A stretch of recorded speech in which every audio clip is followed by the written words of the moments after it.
하나님 말씀 누가복음 22장 54절부터 62절 제가 봉독합니다. 예수를 잡아 끌고 대제사장의 집으로 들어갈새 베드로가 멀찍이 따라가니라. 사람들이 뜰 가운데 불을 피우고 함께 앉았는지라. 베드로도 그 가운데 앉았더니 한 여종이 베드로의 불빛을 향하여 앉은 것을 보고 주목하여 이르되 이 사람도 그와 함께 있었느니라 하니 베드로가 부인하여 이르되 이 여자여 내가 그를 알지 못하노라 하더라.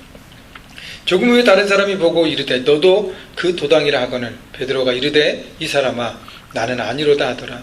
1시간쯤 있다가 또 한 사람이 장담하여 이르되 이는 갈릴리 사람이니 참으로 그와 함께 있었느니라. 베드로가 이르되 이 사람아 나는 내가 하는 말을 알지 못하노라. 아직 말하고 있을 때에 닭이 곧 울더라. 주께서 돌이켜 베드로를 보시니 베드로가 주의 말씀 곧 오늘 딱 울기 전에 내가 3번 나를 부인하리라 하심이 생각나서 밖에 나가서 심히 통곡하니라. 아멘. 자, 얼마 전부터 우리 교회 제일 막내인 우리 소리가 걷기 시작했습니다. 한 걸음 한 걸음 뒤뚱뒤뚱 걸으면서 신기하게 걸어갑니다. 근데 자꾸 넘어져요. 한두 번이 아니라 걸음을 시도할수록 계속 넘어집니다. 그러나 어느 누구도 우리 소리에게 왜 넌 넘어졌니? 안타까워하면서 야, 이 세상 이렇게 힘들지? 라고 얘기하지 않습니다. 또 넘어지는 소리에 대해서 야, 너 왜 이렇게 자꾸 넘어져? 넘어지면 혼난다.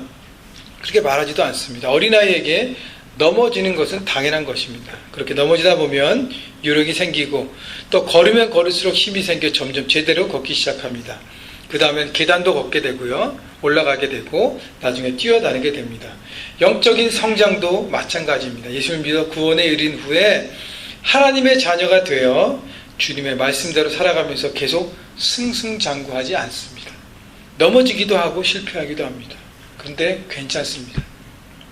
넘어지면서 실패해보면서 자신을 돌아보게 되고 실패를 이기고 일어섬을 통해서 영적인 실력이 점점 자라나고 성장하면서 성숙한 하나님의 사람으로 서가게 되는 것입니다. 그러나 넘어질 수 있지만 실패할 수 있지만 같은 이유로 계속 넘어지고 실패한다면 그건 안 됩니다.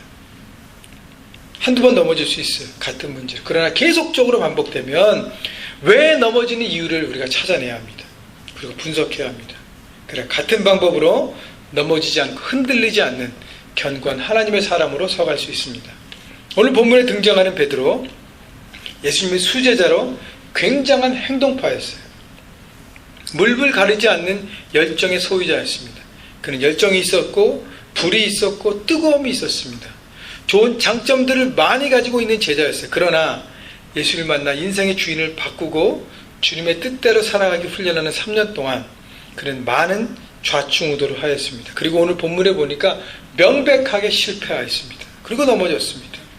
오늘 베드로 실패 원인들을 살펴보려고 합니다. 왜 실패했는지, 그가 왜 넘어졌는지, 그것을 통해서 어떻게 하면 베드로처럼 넘어지지 않고 승리할 수 있는지, 오히려 승리할 수 있는지, 귀한 열매를 맺을 수 있는지 함께 은혜를 나누고자 합니다. 그래서 오늘 베드로의 실패 원인 4가지를 볼 텐데요.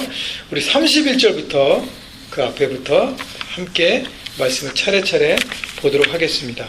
자, 첫 번째 포인트는요. 오늘은 3가지가 아니라 4가지를 봅니다. 첫 번째 포인트는 지나친 자만심이 베드로를 실패하게 만들었습니다. 자만심을 버려야 합니다. 31절, 32절.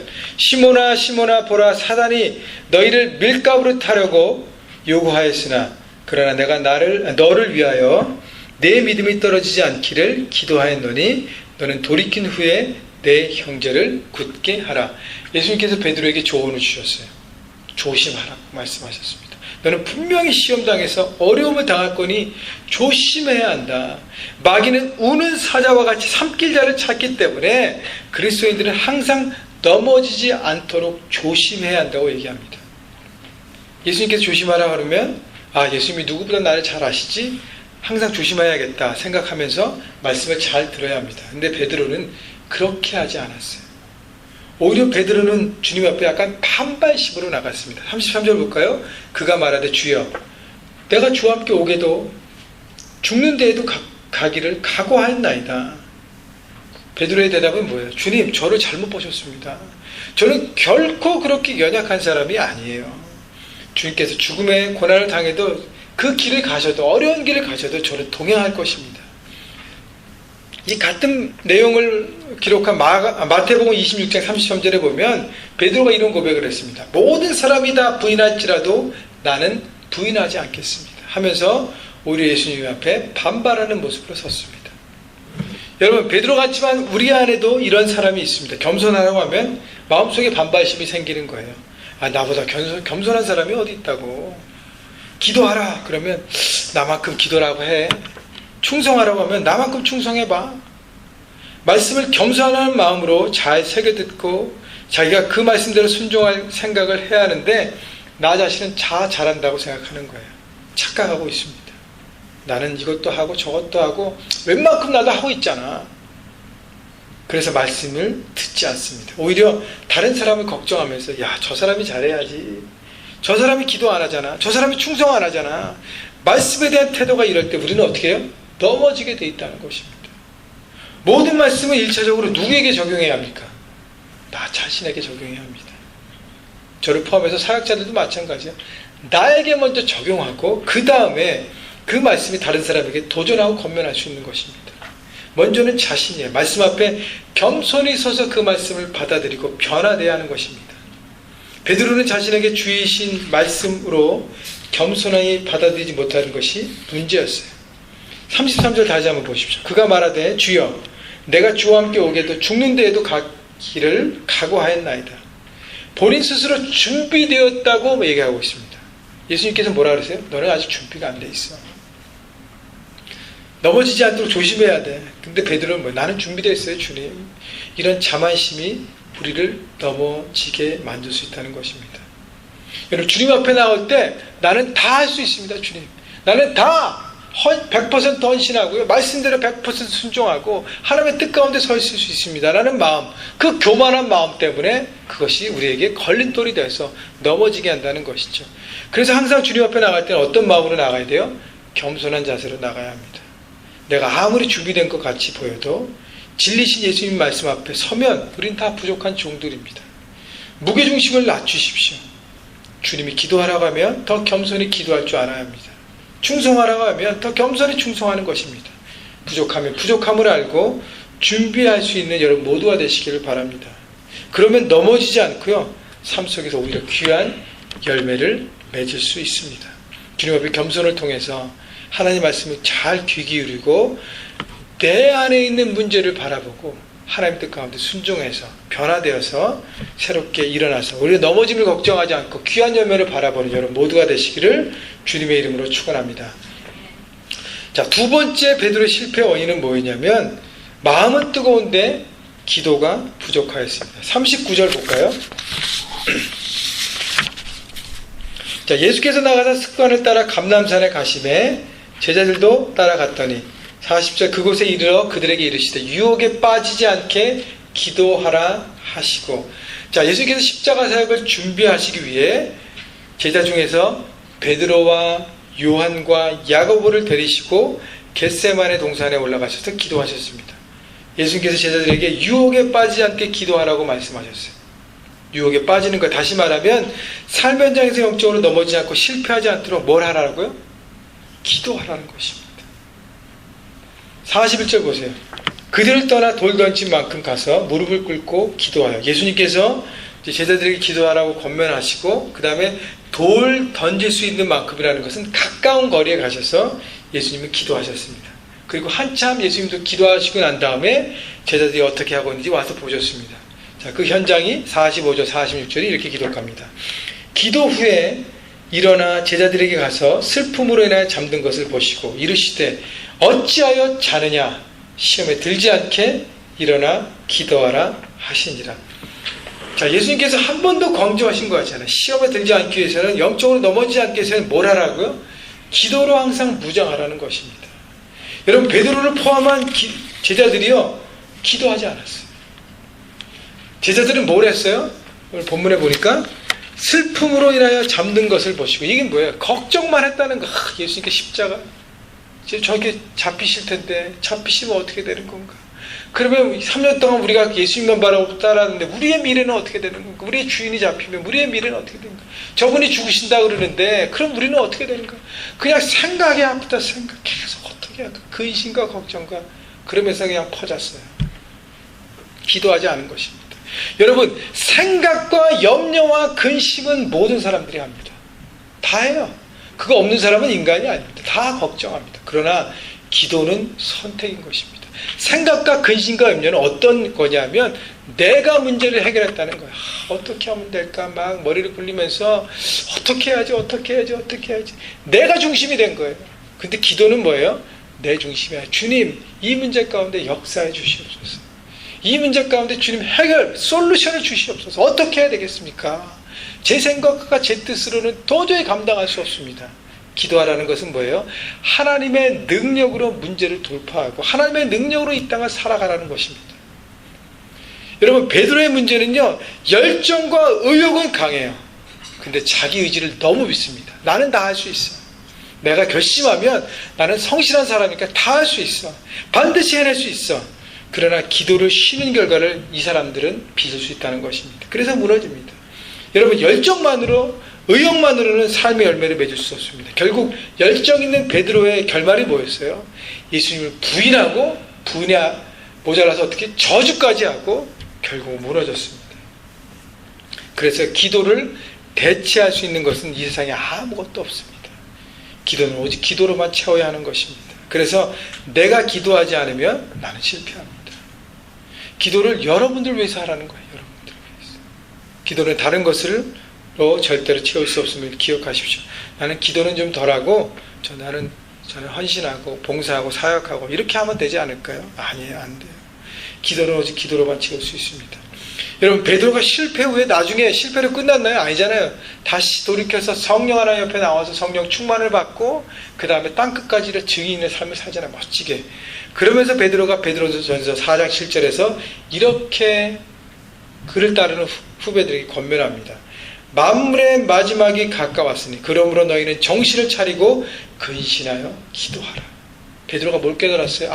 기도만이 이 세상 가운데 많은 유혹과 넘어짐에 이길 수 있는 키구나 깨달았어요. 그래서 자기를 따르는 믿음의 후배들에게 너희도 정신을 차리고 근신하여 기도하라고 얘기합니다. 기도만이 오직 방법이에요. 내 생각과 내 결단으로 다 할 수 있을 것 같죠? 아니에요. 그것은 한계가 있습니다. 여러분, 오토바이를 타고 할리 데이비슨 같은 오토바이 타고 확 가는 게 내 생각과 내 느낌에 가장 빠를까요? 아니면 비행기를 타고 가는 게 빠를까요? 여러분, 내 느낌과 내 생각은요, 비행기는 가는 것 같지도 않아요. 안락하게 지나갑니다. 오토바이는 제가 안 타봤지만, 저 큰 건 안 타봤지만, 작은 건 타봤지만 하여튼요, 왕 하고 지나가잖아요. 느낌이 그냥 달라요. 너무 빠른 것 같아요. 근데 실제는 누가 빨라요? 비행기가 빨라요. 여러분, 내 느낌, 내 감정, 내 생각으로 살면은요, 올바른 판단을 할 수 없습니다. 어떻게 해요? 하나님의 뜻에 순종해야 되는 것이죠. 나는 다 알 것 같지만, 나는 다 할 수 있는 것 같지만 그게 아니라는 것입니다. 여러분, 우리가 올바른 생각을 하고 있는지, 올바른 선택을 하고 있는지, 내 생각에 올바른 인간관계를 갖고 있는지, 내 삶의 올바른 길로 가고 있는지 기도를 통해서 점검하라는 것입니다. 기도는 우리 영적인 삶의 내비게이션과 같습니다. 여러분, 한 곳을 가야 될 때 어떻게 해요? 내비게이션을 찍으면 우리가 다른 길로 가면 어떻게 해요? 귀찮게 하잖아요. 계속 라이트 내라, 레프트 내라, 계속 잘못 갔다고 얘기하잖아요.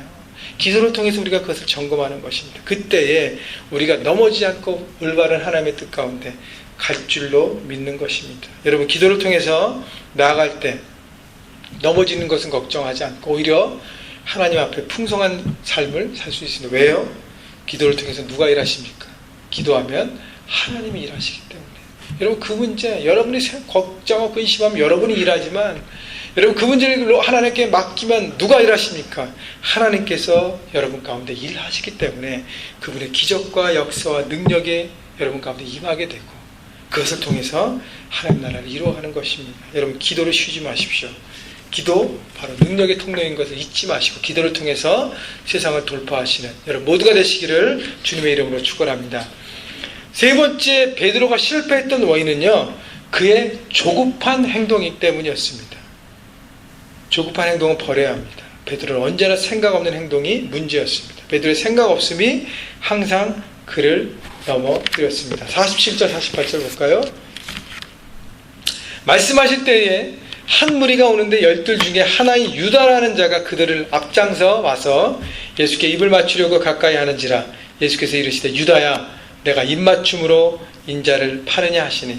자, 예수님의 겟세마네 기도가 끝난 다음에 배신한 유다가 대제사장 종들과 군사를 잃고 주님 앞에 찾아옵니다. 그리고 잡으려고 합니다. 49절 그의 주위 사람들이 그 된 일을 보고 여짜오되 주여 우리가 칼로 치리이까 하고 그 중에 한 사람이 대제사장의 종을 쳐 그 오른쪽 귀를 떨어뜨린지라. 자, 그 주변의 제자들이 어떻게 할까, 예수님을 잡으러 왔기 때문에 어떻게 할까 고민하고 있는데 그 중에 한 사람이 50절에 보니까 대제사장의 종의 오른편 귀를 떨어뜨립니다. 칼을 썼어요. 그게 누구죠? 바로 베드로입니다. 베드로가 다른 복음서 보면 대제사장 말고라고 하는 대제사장의 종의 오른쪽 귀를 내리쳤습니다. 예수님을 잡으려는 군사들에 대한 화가 나서 당장 칼부터 나갔습니다. 항상 베드로는 조급해서 먼저 일을 저지르고 그 결과를 나중에 뒷수습하느라고 인생을 다 보냈습니다. 51절 예수님께서 뭐라 그랬어요? 예수께서 일러 이르시되 이것까지 참으라 하시고 그 귀를 만져 낫게 하시더라. 베드로가 칼을 들었다는 것은 뭐예요? 이기심과 두려움인 것입니다. 사실 칼을 휘두르는 사람은요 본인이 두렵기 때문에 더 먼저 휘둘러요. 믿음의 사람이 아닙니다. 자신의 생각과 뜻으로 움직였던 사람입니다. 그리고 교만함이에요. 왜냐하면 내 힘을 가지고 누굴 구하려고 했어요? 예수님을 구하려고 했습니다. 이 문제를 해결하려고 했습니다. 여러분, 베드로가 정말 해야 될 선택은 뭐였습니까? 누가 옆에 계셨어요? 예수님이 계셨어요. 주님, 지금 이 상황 어떻게 해야겠습니까? 주님의 뜻이 무엇입니까? 라고 물어봤어야 합니다. 베드로는 모든 행동과 모든 결정 앞에 예수님의 음성을 들어야 했음에도 불구하고 그는 그렇게 하지 않았습니다. 주님의 뜻, 주님의 생각 듣고 움직여야 되는데 듣지 않고 자기 멋대로 움직였습니다. 그래서 실패한 것입니다. 여러분, 사역할 때도 마찬가지. 전체적인 설교를 갖고 있는 사람이 탑 리더인데 근데 그렇기 때문에 전체적인 설교를 갖고 있는 사람의 의도를 알아야 합니다. 자기 멋대로 뛴다고 다 잘 되는 것이 아니잖아요. 우리가 하는 일에 순서 과정이 있지 않습니까? 전체적인 그림을 가지고 그 안에서 주어진 일에 충성할 때 하나님의 나라의 그림이 완성되는 것입니다. 근데요, 너무 의욕이 앞서서 시키지도 않은 일들을 해버리면 문제가 되는 것입니다. 중요한 것은요, 의도, 뜻이라는 거예요. 다시 말하면 나를 향하는 하나님의 뜻에 나는 관심이 있는가라는 것입니다. 내가 나름대로 봉사하고 헌신하는 것도 중요하지만 하나님의 뜻이 더 중요하다는 것입니다. 베드로는 그것이 없었어요. 예수님께 묻는 일이 없었습니다. 하나님의 뜻이 무엇인지를 모르고 의욕과 열정만 가지고 뛰면 된다고 생각했습니다. 그래서 어떻게 해요? 결국 실패했습니다. 여러분, 여러분의 삶에 어떤 일이든지 먼저 하나님의 뜻을 구하십시오. 그것이 어떤 일이든지, 누구를 만나는 일이든지, 여러분이 혹시 이사가 필요해서 집을 이사 가야 되는지, 직장을 찾든지, 공부를 하든지, 어떤 일을 선택하든지요, 여러분, 하나님의 뜻이 무엇인지, 나를 향한 하나님의 뜻이 무엇인지를 구하십시오. 그리고 지금 내가 내려야 될 결정, 무엇이 하나님의 뜻인지, 어떤 방법으로 그것을 해결해야 되는지, 맞는지 구하시기 바랍니다. 여러분, 만약에 구하고 구했는데 하나님의 어떤 주신 감동이 없다. 그때는 어떻게 돼요? 그것도 하나님의 뜻입니다. 지금은 결정할 때가 아니라 기다리며 준비하라는 하나님의 뜻인 것입니다. 여러분, 조급해하지 마십시오. 서두르지 마십시오. 창세기의 아브라함, 제가 그 예화를 여러 번 드렸는데 아브라함이 75세 때 하나님께 약속을 받고 자신의 땅 갈대아 우르에서 떠나서 약속의 땅으로 왔습니다. 가나안 땅으로 왔어요. 하나님께서 아브라함에게 창세기 12장 1절부터 너로 큰 민족을 이루겠다고 언약을 주셨어요. 그런데 자신에게는 정말 이세가 없었습니다. 아브라함은 기다리지 못하고 하나님 앞에 이렇게 타협합니다. 하나님, 그냥 우리 집에 있는 저 믿음직한 엘리에셀이라는 종을 그냥 후사로 삼겠습니다. 하나님 뭐라 그러세요? 아니야. 내 몸에서 날 아들이 내 대를 이을 것이라고 말씀하십니다. 너희 부부를 통해서 큰 민족을 이룰 것이다. 명확하게 말씀하셨어요. 그러면서 아브라함이 10년을 더 기다렸습니다. 그래도 아무 일도 일어나지 않아요. 그래서 아브라함이 어떻게 했습니까? 머리를 썼어요. 사례와 함께 여종 하갈이 있는데 하갈과 동침하면 아브라함의 아들인 건 맞잖아요. 그래서 아들을 낳기로 생각하고 계획하고 일을 추진합니다. 그래서 낳은 아들이 이스마엘입니다. 여러분, 하나님의 뜻을 알면서도 아브라함은 기다리지 못했어요. 조급한 마음으로 행동한 결과 얻긴 얻었는데 뭘 얻었어요? 문제덩어리, 골칫덩어리를 낳았습니다. 그래서 이스마엘 때문에 이삭과 이스마엘의 관계가 안 좋아지고 그 후손들의 관계가 안 좋아해서 지금도 어떻게 해요? 이슬람 사람들과 크리스찬들과 관계가 이렇게 되지 않았습니까? 그래서 아브라함은 실패했습니다. 여러분 기억하십시오. 기다리지 못하고 조급하여 하나님의 뜻이 아닌 내 뜻대로 행동하면 얻기는 얻어요. 뭘 얻어요? 근데 문제덩어리, 골칫덩어리 얻는다는 것이. 그것 때문에 여러분 굉장한 삶의 고난이 오게 되고 결국 실패하는 인생이 되는 것입니다. 아브라함은 10년 기다렸어요. 그리고 자기의 뜻을 선택했습니다. 10년이 많이 기다린 거 아니에요, 목사님? 충분히 기다렸죠. 그리고 한 거 괜찮지 않습니까? 아니에요. 하나님의 뜻이 언제 이룰지 이루어지는 그때까지 기다리는 것이 하나님의 뜻입니다. 나는 10년 기다려서 괜찮지. 난 20년 기다려서 괜찮지. 그거 아니에요. 여전히 조급할 수 있다는 것입니다. 하나님의 뜻을 알 때까지 어떻게 해야 돼요? 우리는 기다려야 하는 것입니다. 여러분 기다리는 게 훈련이에요. 기다리고 난 다음에 움직이면요, 그것이 더 우리의 삶의 지름길인 것을 여러분 믿으십시오. 여러분 기다리지 못해서 조급하면서 여러분의 마음대로 움직여서 결국 실패하지 않기를 바랍니다. 여러분 하나님 할 때까지 기다리십시오. 그리고 움직이십시오. 그러면 어떻게 해요? 승리하는 인생을 살게 되는 것입니다. 여러분 기다림을 통해서 풍성한 인생을 살아가신 여러분 모두가 되기를 주님의 이름으로 축원합니다. 마지막 네 번째 베드로의 실패 원인은요, 주님과의 거리의 문제였습니다. 대제사장이 보낸 종들과 군사가 예수님 잡아 대제사장으로 집에 끌고 갈 때 베드로도 함께 있었는데 어디에 있었는지 한번 보십시다. 54절 볼까요? 오늘 본문. 예수를 잡아 끌고 대제사장의 집으로 들어갈새 베드로가 어떻게 했다고요? 멀찍이 따라가니라 라고 얘기했습니다. 문제는요, 베드로가 예수님에 가까이 있지 않고 멀찍이 따라갔다는 것입니다. 여러분 베드로는요, 예수님 앞에 자기의 삶을 드리고 제자가 된 다음에 3년 동안 베드로의 예수님의 관계의 위치는 어디였어요? 예수님의 가장 가까운 곳에 있었던 것이 바로 베드로였습니다. 주님이 어디를 가시던 가장 큰 최측근에서 주님을 말씀을 따르고 순종하고 갔던 것이 베드로였습니다. 그런데요, 54절에 보니까 예수님이 잡히고 난 다음에 베드로가 어디 있었어요? 멀찍이 따라갔다는 것입니다. 이것이 바로 베드로의 무너짐의 시작이었어요. 예수님을 따라가긴 하는데 어떻게 해요? 일정한 거리를 두고 따라가는 사람을 말합니다. 이런 사람의 마음은 뭐예요? 따라가다가 문제가 있으면 어떻게 되죠? 얼른 내가 원하는 방향으로 가겠다는 심보인 것입니다. 예수를 믿는데 적당히 믿는 사람들이에요. 예수를 믿지 않습니다. 안 믿지 않습니다. 안 믿으면 마음이 찜찜하기 때문에. 죄책감이 있기 때문에. 그러나 믿지 않으면 어떻게 해요? 주님의 말씀대로 100% 따라가기는 싫은 거예요. 하나님 내 마음대로 하고 싶어요. 그냥 주님은 거기 계세요.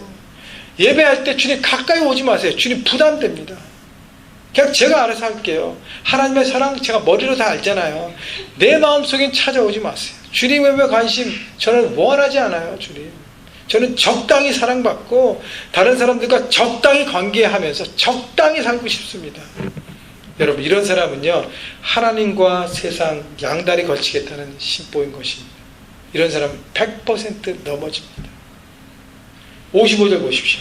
사람들이 뜰 가운데 불을 피고 함께 앉아있는지라 베드로도 그 가운데 앉았더니. 지금 베드로가 어디 있어요? 대제사장의 뜰에 모여있는 사람들, 불을 피우고 있는 사람들, 그 사람들 가운데 있습니다. 거기에 모여있는 사람들이 누구예요? 누구죠? 예수님을 잡으려고 대제사장 집에서 그때 모의가 있었어요. 그래서 유다를 보내서 예수님을 잡으러 보냈습니다. 자, 예수님이 순순히 붙잡혀 오셔서 말씀과 역사로 여기 모든 것들을 제압할지 모르기 때문에 사람들이 준비하고 기다리고 있었던 사람들인 것입니다. 모든 것들을 대처하기 위해서. 다시 말하면 뭐예요? 예수님의 원수들이 있었다는 것이에요. 즉 마귀의 종들이 있었어요. 그 사이에 누가 있었습니까? 베드로가 있었어요. 그래서 56절 보십시오. 한 요정이 베드로의 불빛을 향하여 앉은 것을 보고 주목하여 이르되 이 사람도 그와 함께 있었니라 하니, 57절 베드로가 뭐라 그래요? 베드로가 부인하여 이르되 이 여자여 내가 그를 알지 못하노라 하더라. 58절, 59절, 60절 또 두 사람이 와서 너도 그 한 사람 예수님과 한패지. 갈릴리 사람이잖아. 너도 갈릴리 사투리 쓰는 거니까 한패인 건데 예수님께서 예수님과의 관계를 물어볼 때 베드로가 뭐라 그럽니까?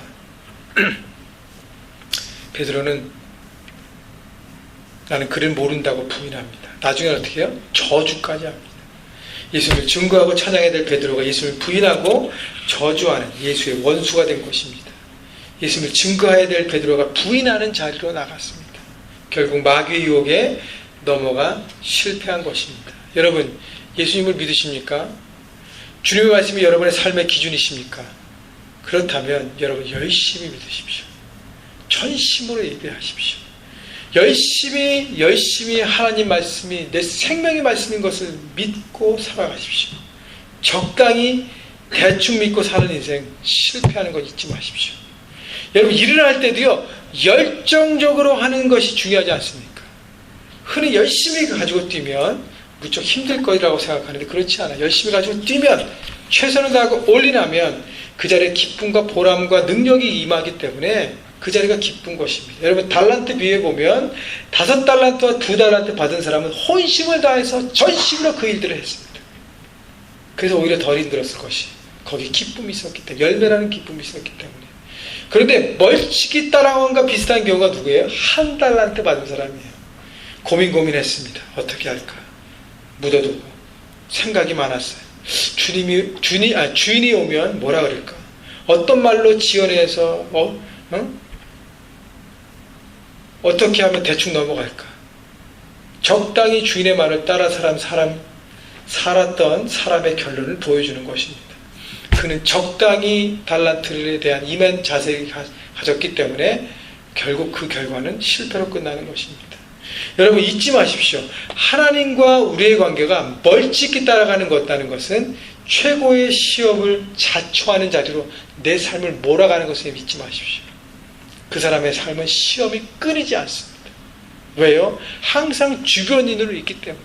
여러분 예수님에게 내 삶을 올인하지 않고 늘 주변으로 맴돌아 보십시오. 여러분 악한 영의 공격의 대상입니다.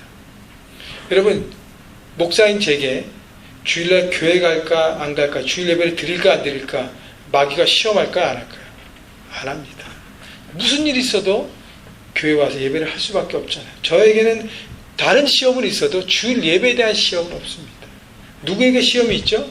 주일 예배 아침에 일어나서 괜찮으면 가자라고 결정한 사람들, 하나님의 다른 것에 마음을 빼앗긴 사람들, 예배 가도 되고 못 가면 다음 주에 가도 되고 대충 믿는 사람들, 비가 오면 비 온다고 안 가고, 학교 시험과 페퍼가 있으면 못 가고, 전날 밤 늦게 데이트하면 못 가고, 부부싸움하면 못 가고, 컨디션이 안 좋아서 못 가고, 문제가 계속적으로 생깁니다. 마귀가 계속해서 시험을 준다는 것이죠. 1차 시험의 대상이자 회유의 대상이기 때문이에요. 여러분 한국도는 이곳 이민교회도 많이 침투해 있다고 여러분 다 아실 텐데 신천지라는 이단이 있습니다.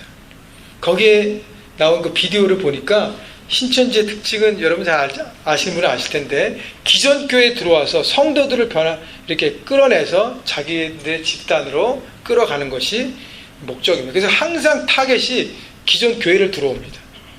근데 어떻게 하면 기존 교회에 들어와서 그 사람들을, 기존 신자들을 이렇게 회유해서 자기 쪽으로 가는가를 이렇게 교육하는 내용을 봤는데, 그래서 기존 교회에 들어가면 타겟으로 삼으면 안 돼. 이 사람들은 하나마나 효과가 없기 때문에 타겟으로 삼으면 안 되는 두 종류의 사람들을 얘기하는 걸 봤습니다. 첫째는 뭐냐면 목사와 친한 사람들. 목사와 친한 사람들이라는 건 다시 말하면 뭐예요? 하나님과 교회에 올인하고 가까이에서 헌신하고 있는 사람들을 얘기하고 있는 것입니다. 또 하나는 누군 줄 아세요? 연애하는 사람들. 서로에게 올인했기 때문에 다른 것엔 관심이 없습니다. 올인했기 때문에 다른 것에 한눈 팔지 않기 때문인 것입니다. 그래서 교회 안에서 올인하지 않고 적당한 선에서 방관하고 불평하고 겉도는 사람들이 그들의 확실한 타겟입니다. 여러분 누구도 알아요? 이단도 제대로 아는 것입니다. 누가 유혹의 대상인지. 여러분 그렇기 때문에 주님과 영적인 거리를 점검하십시오. 나는 지금 주님과 가까이 가고 있는가? 주님의 말씀이라면 내 마음에 감동이 돼서 순종할 수 있는, 헌신할 수 있는 준비가 되어 있는가? 내 마음, 내 생각, 내 중심 주님 앞에 올인하고 있는가? 그러므로 우리가 하나님의 은총 가운데 열매를 거두고 시험 없는 인생을 살기 위해서는요, 멀찍한 인생이 아니라 주님 앞에 이렇게 밀착한 인생이 되어야 합니다. 여러분, 요한복음의 포도나무 가지 비유 알잖아요. 주님께 접붙어 있을 때만 어떻게 해요? 많은 열매를 맺는다 그랬습니다. 혹시라도 삶 가운데 예수님께 거리를 두고 있는 부분이 있다면 여러분 생각해 보십시오. 주님 앞에 있는 헌신도 거리를 두고, 말씀도 거리를 두고, 기도도 거리를 두고, 모든 것에 거리를 두고 있다면 그것이 바로 시험의 자리인 것을 잊지 마십시오. 오늘 이 시간에 하나님 앞에 철저하게 밀착하는, 그래서 예수님의 뜻과 나의 뜻을 묶어버려서 함께 주님의 뜻 안에 거하고 순종하는 믿음의 거룩한 종들이 되시기를 주님의 이름으로 축원합니다. 베드로의 실패의 원리들을 오늘 살펴보았습니다. 이것들을 우리는 오늘 버려야 합니다. 첫째는 지나친 자만심을 버리십시오. 겸손함이 없으면 절대 열매를 맺지 못합니다. 두 번째는 부족한 기도. 기도 없으면 아무것도 이룰 수 없습니다. 세 번째는 조급한 행동을 버리십시오. 먼저 하나님의 뜻을 헤아리고 난 다음에 움직여도 늦지 않습니다. 넷째, 멀찍이 따라가는 것을 버리십시오. 이것은 시험의 자리입니다. 주님 앞에 밀착하고 올인할 수 있는, 그래서 예배 오면 예배에 올인하고, 묵상하면 묵상, 말씀에 올인하고, 하나님의 뜻 가운데 올인해서 하나님의 뜻을 이루어드리는 여러분 모두가 되시기를 주님의 이름으로 축원합니다. 아멘.